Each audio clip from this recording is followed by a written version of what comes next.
Welcome to the Movers and Shakers podcast, where real students are doing real deals in the world of multifamily real estate.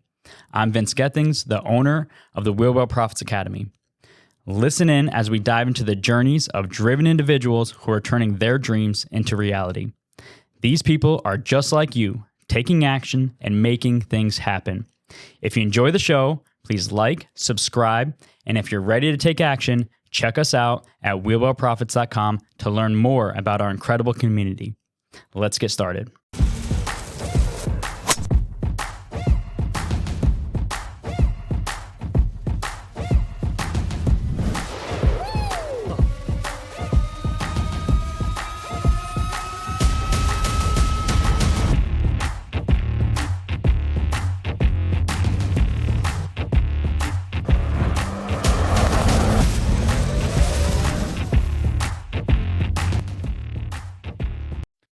Hello and welcome to the Movers and Shakers podcast. My name is Gino Barbaro, co-founder of Jake Gino, multifamily investor, educator, father, and mentor. Today's guests are Bobby, Matus, and John Allen. Together, they make up Blue 22 Capital. After living abroad for several years as directors of complex international development projects, they felt the draw to return to the United States and apply their skills to multifamily. They joined our community in March of 2021, and in their own words, it has accelerated their launch through knowledge, networking, mentoring, and partnering. Welcome to the show, Bobby and John. Guys, how you doing? Fantastic. Thanks, Gino. It's great to be here. Haven't seen you in a little while. I caught up with you before the show. And the great thing I love about what both of you said was it's been a journey for you. I mean, through multifamily. I joking around. I know, John, you were Bobby's boss for a little bit. I might have been a little bit tough, working with him. 3 months. After 3 months, enough was enough. Right? and I could say Bobby's the chattery one, right? Bobby likes to talk. Bobby's the investor relations guy. I'm trying to come out of my shell, And John is more the spreadsheet guy. But I really want to dive into the show because what you said to me was really, to me, what propelled me to get into multifamily, the partnership aspect of it. Bobby, how did you know that guy next to you was the partner for you? And John, how did you know Bobby was the right guy for you? Bobby, go into that thought process that you guys sat down and said, this is what we need for multifamily. This is what you're good at. This is what I'm good at. Let's dive into that. We come from more of that problem analytical background from management, from MBAs, etc. And we knew that we wanted to do this. And we got together. We flew up. John was in Brazil at the time. I was in Washington, D.C., taking care of some elderly folks in the family. And then we got together and we did a 2x2. We did it. We wrote out the 11 things that are important to be successful in multifamily. And then we did an exercise together. We have pictures of us, the whiteboard, the flip charts on the wall, etc. But it's a 2x2. What are you good at? What are you not good at? What do you love to do? What do you not like to do? And we found, very complementary, and we put our dots there, and we found a very complementary pattern. There was one element, I forgot which element, what it was, that both of us didn't like to do. I think it was and that really showed us that we were a complementary partnership. But in addition, the 12 years of knowing each other and the values and the admiration you have for one another for your strengths. John's super disciplined. Get up at 4:30 in the morning. His routines and his patterns are just super great. And he admires me when I can walk into any town and just pick up a conversation with either the head of the Chamber of Commerce or the cleaning lady, and have that extroverted conversation. Mm-hmm. Yeah, I think it comes down to, self-awareness, knowing what you're good at, what you're not good at, coming to terms with that, and then trying to find the complementary skills. So it's shared values, but complementary skills, complementary strengths. And Bobby takes on a lot of the capital raising, does a lot of the asset management. I focus more on the deal finding, sourcing, doing a lot of the analytics, doing the lending. And so just understanding what you're good at and where you need to lean on somebody.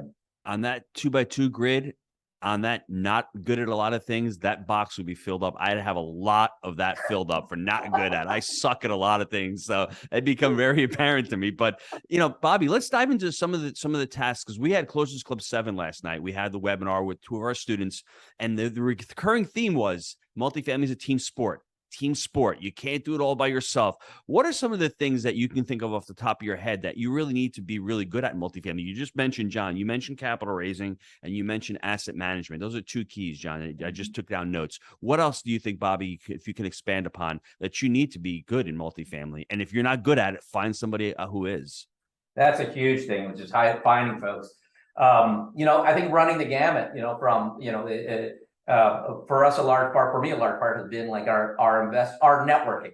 Within that network is, who are your investors, your capital raisers, and then your direct investor base. Then there's your broker relationships, and then there's your, to find deal flow, and or direct to landlords. And then it's kind of the team.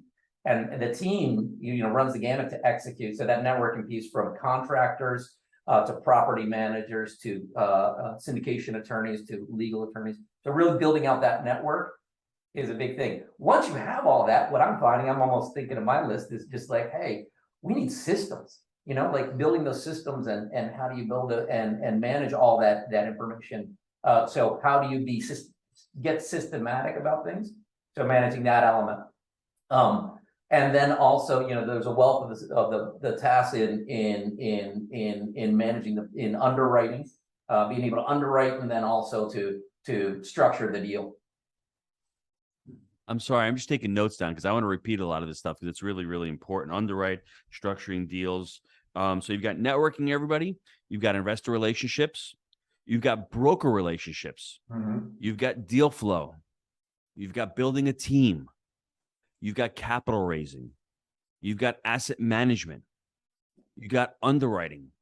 You've got structuring the deal. There's a lot of different tasks that are going on. That's why partnerships are great in multifamily. That's why joining a community like Jake and Gino really helps you out, because if you can't do it all yourself, when you first start out, you're probably going to end up doing the vast majority of it. But as you start to grow and expand, you start picking and choosing, what I think you're really good at. John, I just should have started out with your story from the very beginning because I was very impressed. You're overseas. Most people start out and go, oh, well, I can't invest. You're not even in this country and you're starting to invest in real estate. And you're starting to do what we call the BRRRR strategy. You didn't know what the BRRRR strategy was 10 years ago, but you were doing it from overseas. But then what was the epiphany that you're like, I can't do this fast enough? You built a nice little nest egg, but you say to yourself, one at a time, this doesn't make sense. Can you share how you started out in real estate overseas? Yeah, it's just a matter of, having saved up a little bit of capital and trying to figure out what to do with that. And then being overseas and not wanting to invest overseas, but wanting to invest back in the US. What did I know? I knew where I grew up. I knew my town, I knew the market.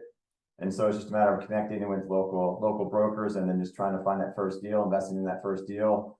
Same thing what Bobby said is about building a good team. So I had a good contractor in place, had a good broker that was finding the deals for me. And once you build that team and have the contractor, have the property manager, have the broker, and once you go through one or two cycles of that and you're able to pull your cash back out, redeploy it, and then just use that original capital outlay from your first deal, and then just keep rinsing and repeating and building that up, it gets to the point where you build up a nice portfolio.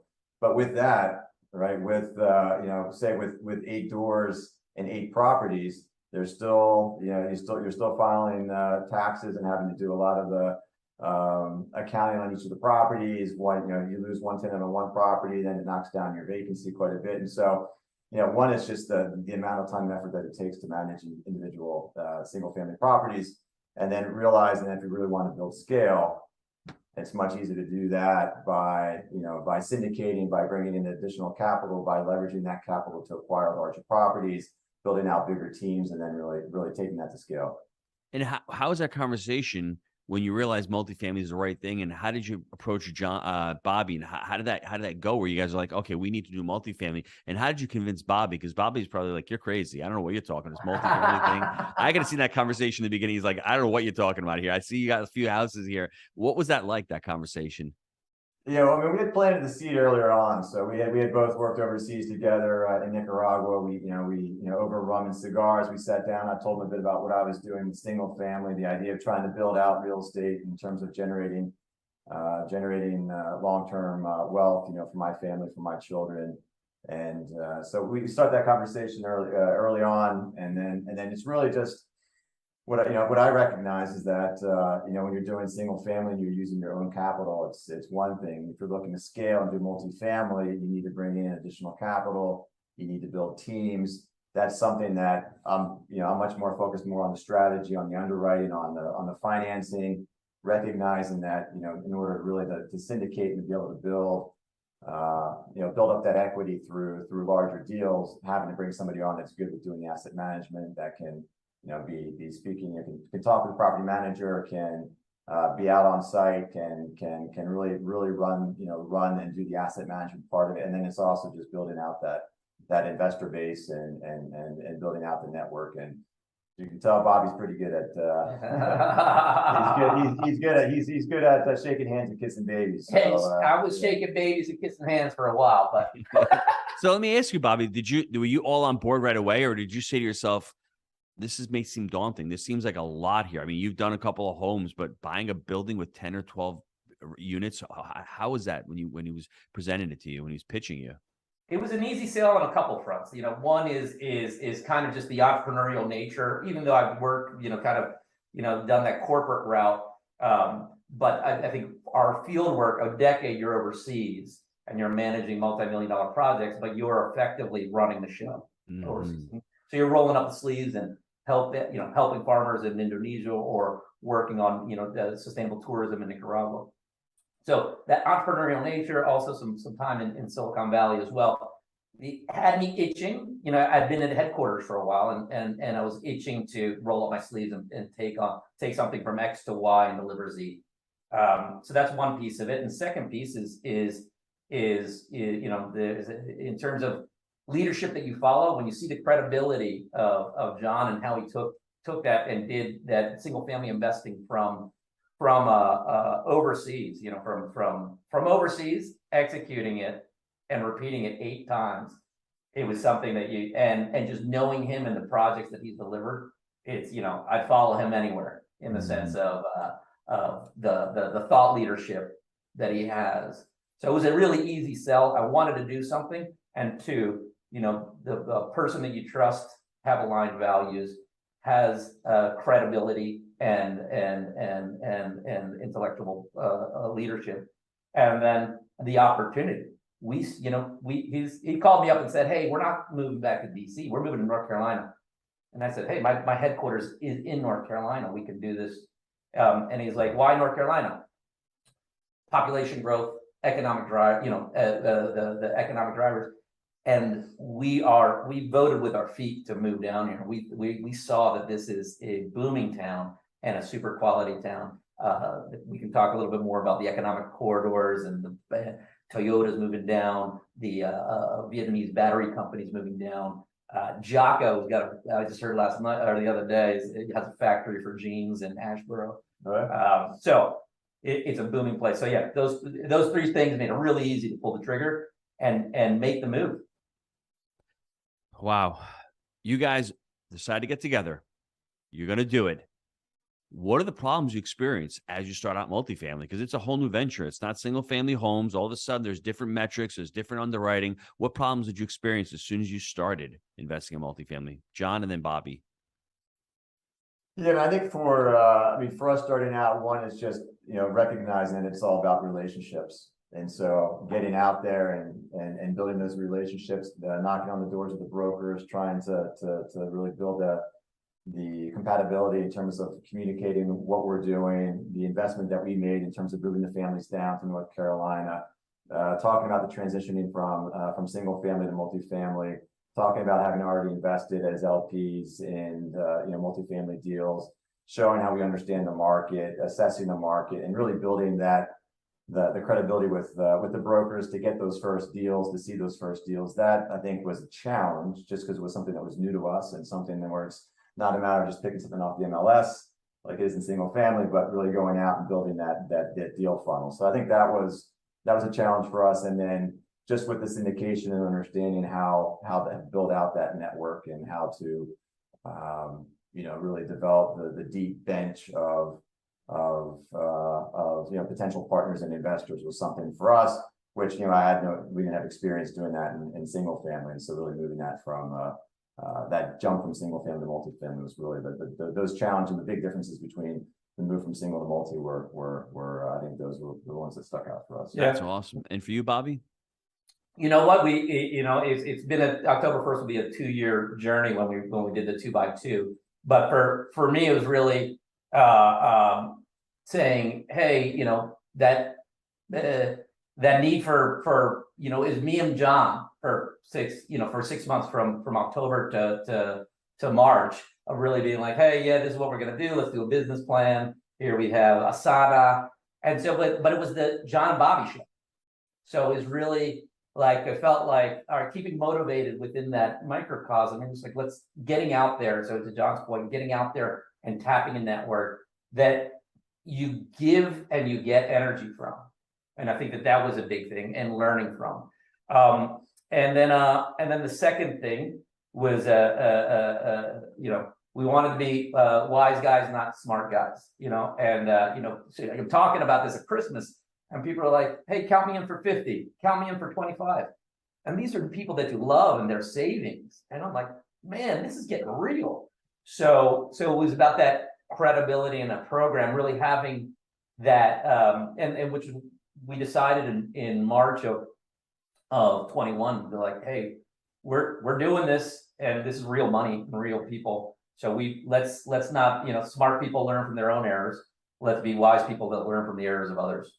So and that's when we looked at about 7 different programs, and we settled on Jake Gino in April of 21, and that afforded us the structured education program, the coaching, which was like Bill Ham's our coach, and it was like who wants to be a millionaire in a lifeline? He was like, hey man, can you look at this deal? Are we crazy or what? So it's really great. And then the network and the events that just brought energy and inspiration, etc. So I think those 2 things were the things we're missing, kind of the need for network and then the program and credibility. Can you both speak to the fact that you were economic deserters of the Northeast? Because I could speak about it for the next 6 years, because that was like one of the best decisions I ever made. Marrying my wife, having kids, starting Jake and Gino, multifamily, and leaving New York. And not because I didn't love New York. It was just the weather. It was just the taxes. I went to Florida. How was it for your families? I mean, was it a hard sell, Bobby, for you to move out of DC to go to North Carolina? And how is that now that you've done that? Well, the next podcast, we'll bring my wife, and she'll tell you. She's like, I hate DC. I mean, DC is where I grew up. I love it, but part of the thing of being overseas is that your community gets small, and you're a bigger fish in a smaller pond, if you will. But the Raleigh metropolitan area is cosmopolitan enough that you can get a fancy meal and great sushi and Thai, etc. But you can park in front of where you want to go on a Saturday night at 6 o'clock. Yes. So that's what we loved when we were in Jordan and Nicaragua, etc., because it's community. And it didn't hurt that you could buy double the house for half the money. And so that made our family an easy sell. That's the title of the podcast: Double the House for Half the Money. I love that. And as another quote from Wyatt Simon from last night: invest in the S and me, not the S&P. That's what you guys did. So, I mean, talking to Jake and Gino students, I just get smarter every day. All I got to do is keep doing podcasts with the Jake and Gino community. I get a lot smarter. So, double the house, half. I like double. Say it again. Well, the past couple of years, it's like a third of 2/3. Well, it has to, because there's so many people moving down, and but that's okay. You did it. You took a big risk. You said to yourself, "This is what my future is." And obviously, everybody who wants to get into multifamily, if you want to make your backyard, find a great place that you want to live, and maybe that's where you become your backyard. And for you, John, you had lived overseas for years. Did you come back and go to North Carolina right away, or what did you end up doing? Yeah, we did. So we had the luxury of being able to choose. I think one of the few silver linings of COVID was that, coming back to a U.S.-based position, we were able to choose where we wanted to come back. And so, for us, we wanted to stay East Coast. We wanted to be close to my family, who's still up in Philadelphia.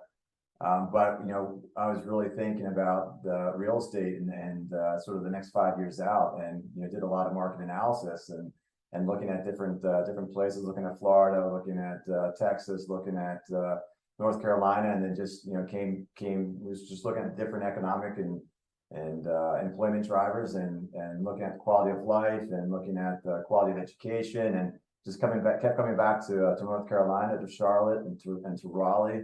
Charlotte was probably a little too big for us, and so then settled on Raleigh, and it's been a great experience. I love that. You guys start looking at deals. Everyone thinks it's easy, but Bobby, talk about the first deal. I mean, you're looking at 100 deals. You just talked about that 130, the LOIs and the accepted offers. How was that, looking at those first 100 deals to get that first deal under contract? We'll put the time machine on and back reverse into that, this time, July to December of last year, and it was a frothy market, right? So we were and we were dry, meeting brokers, going to check out, keep the tires on properties, getting to primary, secondary, tertiary. And we're like, wow, this is in the sticks. We look at we kissed a lot of frogs in that, looking at 100 properties. Mm-hmm. But that experience helped us kind of find the edges and helped us refine our criteria of what we're looking for. We're just like, this doesn't have the employment driver. This has, this is from the 50s and has an elevator, like this is in the basement. And also size wise. So it really, looking at 100, getting out there, getting in the car, and we would take days off from work and do, most recently we did like a 15-hour tour of different properties, meeting brokers, meeting other Jake Gino students, and that for me is the enriching experience, kicking the tires, seeing the properties, and meeting the brokers and other investors. That's awesome. And for you, John? Yeah, I mean, it's for this first deal, a lot of it was building those relationships with local brokers, and then making sure ensuring that we can communicate. We had our buy right criteria, and so once we were clear on our buy right criteria, we could communicate that buy right criteria to the brokers. And starting off small, letting them know this is the type of property we're looking for, this is the type of submarket we're looking for, and then by keeping in touch with those brokers, finding a broker sees a deal down in Fayetteville, has an owner that's been managing it since 1980. I was looking to get out, was looking for something simple, clear, clean transaction. The broker had our buy right criteria. They knew us, they trusted us, and they came to us and said, listen, there's this property. You guys, do the analysis, put the price on it, and if it works out, then let's move it forward. Wow. So putting in the work, number one, kissing a lot of frogs, number two. But what that also did for the both of you is you really got to understand the market. You became an expert in that market, and you became an expert, and you created what we call the buy right criteria, which is important because you're able to focus. You're able to say, as entrepreneurs, you have so many opportunities coming to you. If you're able to say no to an opportunity real quick, that means you can get to yes to another opportunity. And that's what I think people have to focus on. And this is a conversation I have with a lot of beginning students and people getting to multifamily. Their first question is, I need a deal. I need deal flow. And I say, hold on, time out. Before you get deal flow and you need a deal, what's a deal for you? Because for Bobby and for John, it's different than what it is for Jake and for Gino and for Mary and for Jim. You have to understand what your buyer criteria is, what you're willing to do. Are you going to start syndicating deals? Are you going to start JVing deals? Or are you going to start doing creative financing? It all depends upon what your criteria is. And it sounds like you guys really nailed it down. Now, the first deal, do you want to jump into the first deal real quick with the numbers? Because I'd love to share it with the community as well. Outstanding. Yeah. So that process of finding that this was a small asset. It was an 8-unit townhouse style. 87-year-old gentleman who was getting out of the business, hadn't raised some of the rents. Average rents were $518 for a 2-bedroom, 1.5, and 900 square feet. Had a laundry room on the side. It's about 200 square feet, and so, but in an area of Fayetteville that was right by this retail corridor. Right, it's good bones on the place. Going to take a look at it, so that came out to like 63 a door or so, 60 to, and we saw a vision there, really upgrading this to solid workforce housing, to really have the black appliances, LVP floors, and bringing to market rent. You know, we through the network, we found a property manager. He's like 800 all day, if not more. You know, like let's do that. And so we got into that, and so you know, John can tell you a little bit about the financing and kind of the execution of that deal, but our vision for that was to upgrade the units, and put washer dryer hookups in there in order to free up the laundry room and turn that into a studio. What year vintage is it? What year is it? What year is the property? 1972. So it's a 72 build. I like townhomes. I like 2 beds. I like washer dryer hookups. There's a lot of things that I like. And if you talk about the corridor and the path of progress, that's another thing that I really love about the deal. And it's a great deal. You guys can control it, take care of it yourselves. You can work on it. No deal is better than a bad deal. So this sounds like a really good deal. It's mid-60s a door, $800 in rents. John, how did you finance this thing? We did it through a community bank. So we found a brokerage, a loan brokerage that operates out of Fayetteville, knows all the local banks, and established that relationship, and then looked at a number of different opportunities and settled on a community bank that was able to give us a good loan to cost. So for us, we really wanted to try to leverage to the extent possible our cost of capital to keep that low. So we got a loan to cost of around 78%. And then this was, a 4.5% rate. It was a floating rate, but it had a cap at 5.2%. And, it was good 7-year term for us. We wanted to lock in long-term. We started, it's obviously much more present now, but even towards the beginning of the year, we're starting to see the market change. And we were really careful about not wanting to get into bridge debt and having to be out of this in a year and a half, 2 years. And so we wanted to lock in long-term debt. So we have a 7-year term, 1-year IO. It's going to be a pretty quick turnaround on the rehab. And it just made good sense for us. What is the exit strategy? You guys going to hold this deal? You're going to sell the deal? What does it look like for you? Yeah, we're going to hold it. The strategy is to hold it 5 years. And so we want to be able to get some really good cash flow out of it, which is important for us. And so, we'll see, we'll keep it. We have pretty favorable prepayment penalties on this, and so if we wanted to get out earlier, we could. But the game plan is to hold on to this for 5 years, see where it's at, leverage that cash flow after years, 2, 3, 4, and 5, and then we'll look to sell it and then return capital. You never know. After 5 years, you may like the property. If the property's been in rehab, you've got flooring for 20 years, you've got new appliances, you've done work on the property. You may say to yourself, hey, this is not a bad deal. We got some cost segregation going on. I like it. Now, what ends up happening is you may see after 5 years, you're going after a 100-unit property. I've got capital in this 8-unit. I've got a lot of equity.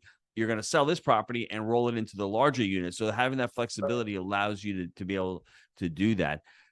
Bobby, can you answer this question? And I want John to answer it as well.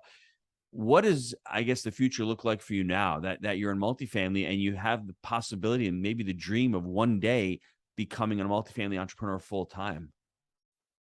Yeah, it is. So one just additional note on that. So we raised $250,000. We did that initial one thinking about the future. So we went through the vendors of Jake Gino, got Kim from syndication attorneys to do a full syndication. $250,000, not that much money, but we wanted to do it with a vision for scale. Mm-hmm. So we did that, best in class real estate lawyer, et cetera. So that really kind of got us some internal credibility, et cetera. And that relates to your question, where we've been, we got our sea legs. Where we are right now, we're building a platform and a network.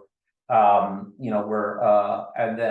in addition, we're under contract for a 30-unit right now that's planning to close in the first week of October. Yeah. So congratulations. We got a raise that we're working with about 3/4 of the way there, but just kind of finishing that up. And that's one of the things, that I'm working on. But that's kind of where we are. We're building our systems. We want our vision is to eventually do this full time. And that is our mark, and really dedicate ourselves to real estate. This is we see the value in that we bring to the communities of tenants, the community of investors, and the community of the real estate professionals that are making deals work. And we see that people see us as credible folks in the business. So we're getting that repeat business. I love it. So And John, where are we going, looking to end the deal? This, with this deal will be at 38, 38 units, but are really looking at eventually, getting into $10 million assets under management, and then growing that to an eventual point, in the 20 to 30 range, where we can both leave and focus on this full time. and for you, John? Yeah, I mean, I think it's pretty similar, and it's this idea, it's the idea of the conveyor belt, right? We're starting out, year one, we got one property. Year two, we're going to hopefully close on 2 properties, and then building out that conveyor belt, getting 5 years down the line, building out that equity, and then having that equity and be able to decide whether or not we want to continue to roll that equity into larger deals and continue to build up that equity stack and continue to grow and scale, or whether or not pull some of that equity out and invest that into passive income, start generating additional cash flow. It's the idea of having the optionality, which is great. And so, what we're looking for is, if this, Blue 22 is going great, let's keep it going, fantastic. But also thinking in terms of just having that optionality from a personal life perspective, right? Spend more time with the family, be able to travel. It's having the freedom of time, the freedom of money. And so that's really, how do we put the systems in? How do we scale this up? And then for us too, we spent the last 20 years building communities overseas through social and economic development projects. What we're doing with multifamily here in North Carolina is building community, Yes. but building community in our multifamily assets and supporting workforce housing. So that's something that's just it's part of who we are. It's in our DNA.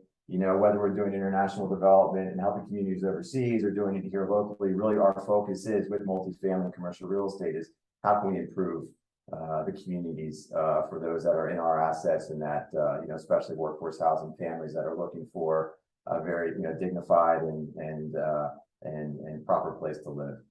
Before I have you guys share your contact information, I have to recap the show with the story, but I also have to go through a lot of these different golden nuggets that you guys provided. The conversation starts, basically, Bobby, John, you've done 8 flips, 8 BRRRRs. You sit around, you're smoking a cigar together, the both of you, and you decide, this multifamily thing sounds like a good opportunity. I'm doing these one-offs. How do I start scaling up? And then you guys decide, well, we need to invest in ourselves. That's the important thing. Investing in ourselves, because multifamily is a little bit different than single family. It doesn't take a rocket scientist. If pizza guy and a drug rep can do it, anybody can do it. It's just a matter of understanding, the little differences, understanding that it is a team sport. Now, there's a lot of things that I took away from the show. The partnership aspect, everybody, go back and listen to that, because that's truly important. When you're doing it with somebody else, it's great. Jake's not on the podcast right now. Jake's doing something else. When you have someone else helping you, when you're not maybe a great capital raiser, but you're great at underwriting, gravitate towards what you're really good at and have a partner help you out, because 1 + 1 is not 2. 1 + 1 can mean multiple things. And to me, it's very admirable that you guys bought an 8 unit. Most people are going to say to themselves, oh, 8 units too small. It's not the idea. It's just a start. We started with a 25 unit property. I actually started with a 4-plex years and years ago, but it gets you in the game. And like you said, oh, it's only a $250,000 raise. Well, only $250,000 raise. If you've never done that before, that's a raise. You've gone through the process now. Now that $250,000 raise becomes a $600,000 raise, which becomes a $1 million raise. We all have in our minds the ability to say, I want to jump into a $5 million raise on my first deal. Well, you know what? Behaviors are belief driven. If you think you can do it, great. But if you think you can't raise $5 million in your first deal, but you can raise 250, go back and do the smaller deal. Get that credibility like Bobby and John are talking about. That's really, really important. Scaling up, taking the time, learning, networking. It's all in the show right now. Go back and listen to it. Really impressive story. I love the story. And if somebody can do it from overseas, there's no excuse for somebody who's living in the States right now who has access. So where can listeners get a hold of you guys? So website's www.blue22capital.com, and it's John at blue22capital.com, Bobby at blue22capital.com. Email's probably the best way. And then I'll give out my number for folks that want to just reach out to me. My number is 202-320-4328. That's 202-320-4328 for HEAT.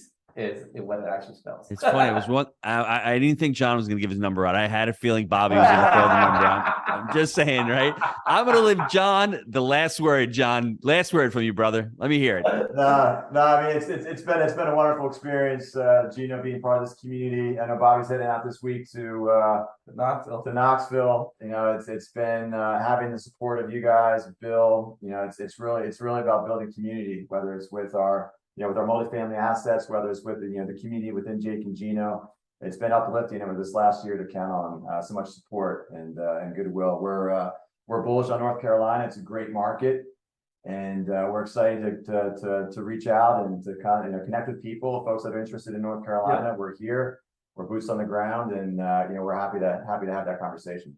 That's awesome. And for everybody out there, I'm getting on a plane today. I'm flying to Knoxville for the Money Mixer this weekend. There are going to be people on a bus, the Jake and Gino community. Bobby, you're going to be walking our assets. You're going to have, you're able to speak to our asset managers, our property managers. Make sure you get Jen Outland. You grab her, say, hey, Jen, I got some systems going on, property docs, weekly pulses. That's where you're getting to right now. And it's exciting. It's scary, but it's exciting at the same time. And that growth is awesome. It's all about the growth mindset. I want to thank you both for coming on the show and sharing your story, getting a little vulnerable with us, talk about cigars, your first deal, moving out of DC and all that. So, if you like the show, everybody, please leave us a review. Until next time, let's all make it a Movers and Shakers week. Thanks, fellas.